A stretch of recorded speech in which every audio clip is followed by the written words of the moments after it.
नमस्कार सभी को U3 के ई लर्निंग प्रोग्राम में आज आपका फिर से स्वागत है। मेरा नाम करण सिंह है। आज हम कक्षा 10 विषय मैथ की एक्सरसाइज 4.3 का उदाहरण नंबर 15 पर डिस्कस करेंगे। आइए करते हैं। तो हमारे पास 4.3 एक्सरसाइज का उदाहरण नंबर 15 है कि एक मोटर बोट जिसकी शीतल जल में चाल 18 किलोमीटर प्रति घंटा है, 24 किलोमीटर धारा की प्रतिकूल जाने में वही दूरी धारा के अनुकूल जाने की अपेक्षा 1 घंटा अधिक समय लेती है। धारा की चाल ज्ञात कीजिए। तो हमें क्वेश्चन दिया है कि एक मोटर बोट है, एक नाव है जो एक शीतल जल है जिसमें नाव की चाल दी हुई है 18 किलोमीटर प्रति घंटा की। जब पानी खड़ा है तो नाव की चाल है 18 किलोमीटर प्रति घंटा और दूरी दी हुई है 24 किलोमीटर। वो धारा के प्रतिकूल भी जाती है और धारा के अनुकूल भी जाती है। तो उन्हें जाने में 1 घंटा, जब धारा के अनुकूल जाती है तो 1 घंटा कम समय लगता है और धारा के प्रतिकूल जाती है तो 1 घंटा अधिक समय लगता है।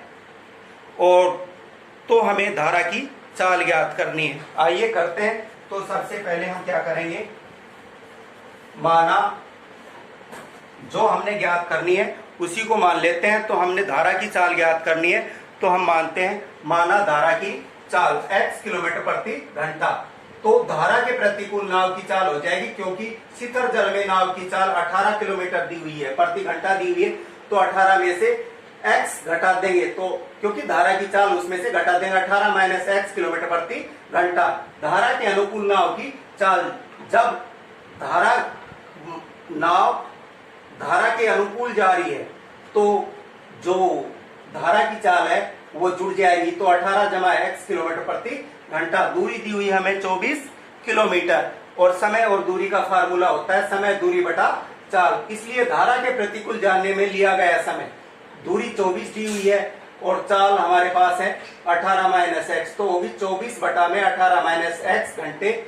और धारा के अनुकूल जाने में लिया गया समय 24 बटा में 18 जमा x घंटे। प्रश्न के अनुसार मीन्स प्रतिकूल जाने में और अनुकूल जाने में 1 घंटे का डिफरेंस है, जिसमें तो 24 बटा में 18 minus x minus 24 18 plus x बराबर 1 घंटा। 1 घंटे का अंतर दिया हुआ है, तो जिसके बटे नहीं होता उसके बटे भी 1, तो 1 बटा 1। तो अब हम क्या करेंगे, जो 24 बटा 18 माइनस एक्स माइनस 24 बटा 18 प्लस एक्स, तो 18 माइनस एक्स ब्रैकेट 18 जमा एक्स की गुणा कर लेते हैं या इनका एलसीएम, और समीकरण के दोनों तरफ गुणा कर देते हैं। तो समीकरण के दोनों ओर 18 माइनस एक्स और 18 प्लस एक्स से गुणा करने पर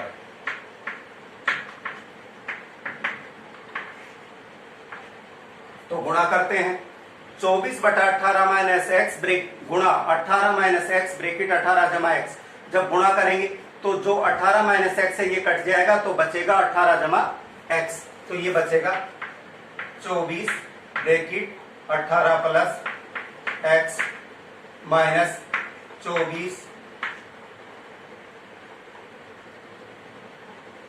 24 बटा 18 जमा एक्स को 18 माइनस एक्स गुणा 18 जमा एक्स से गुणा करेंगे तो 18 जमा एक्स कट जाएगा, बचेगा हमारे पास 18 माइनस एक्स बराबर 1 ब्रैकेट 18 माइनस एक्स और 18 प्लस एक्स।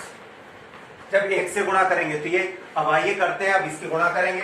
24 को 18 से गुणा करेंगे तो ये हो जाएगा 18 चौक 72, 7 18 दूनी 36 43 432 प्लस 24 को x से गुणा करेंगे 24x, 24 को 18 से गुणा करेंगे माइनस का 432 और माइनस माइनस प्लस 24x बराबर 18 को 18 से गुणा करेंगे 324,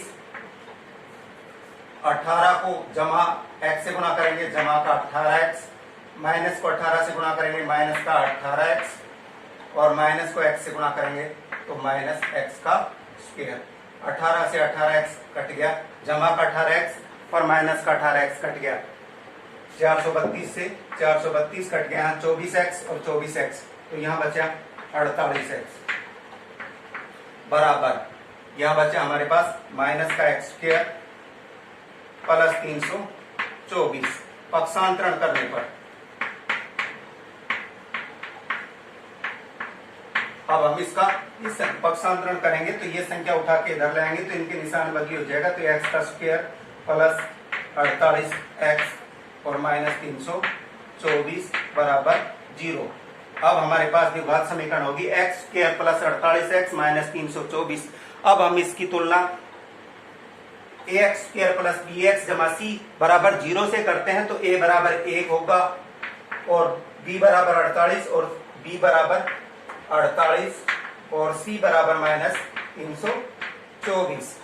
अब हम 1 और 324 की गुणा करेंगे तो ये माइनस 324 a और c की गुणा।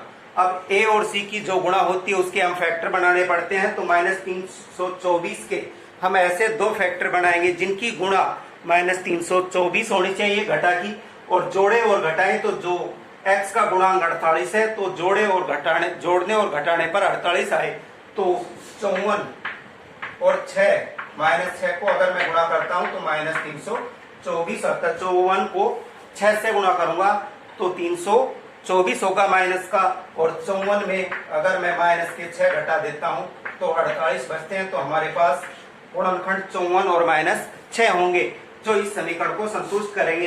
54 को माइनस 6 से गुणा करेंगे, घटा के 324, और 54 में से 6 को घटाएं या जोड़े तो 48 बचेंगे। तो आइए करते हैं, x का स्क्वायर जमा 54x माइनस 6x माइनस 324 बराबर 0।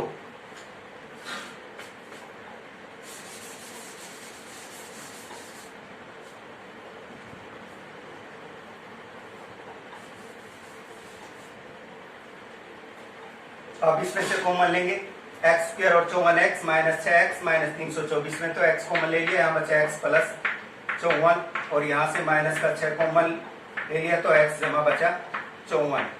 ये कैसे पता चलेगा, x को x से गुणा करेंगे x स्क्वायर, x को जमा 54 से गुणा करेंगे जमा का 54x, माइनस 6 को x से गुणा करेंगे माइनस 6x, माइनस 6 को जमा 54 से गुणा करेंगे तो माइनस का 324।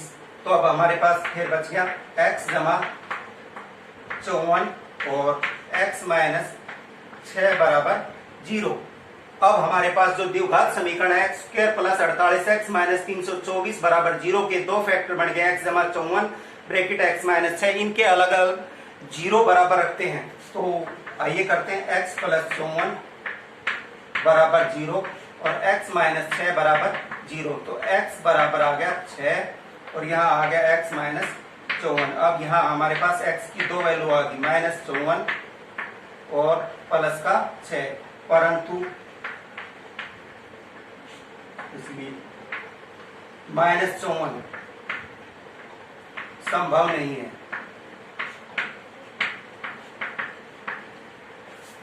क्यों?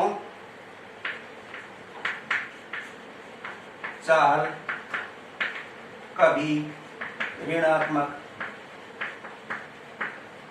नहीं हो सकती।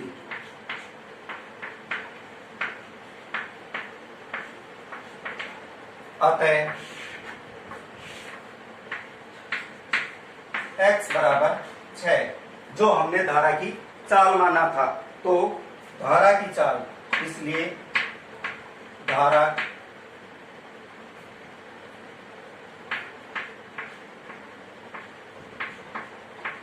चाल बराबर 6 किलोमीटर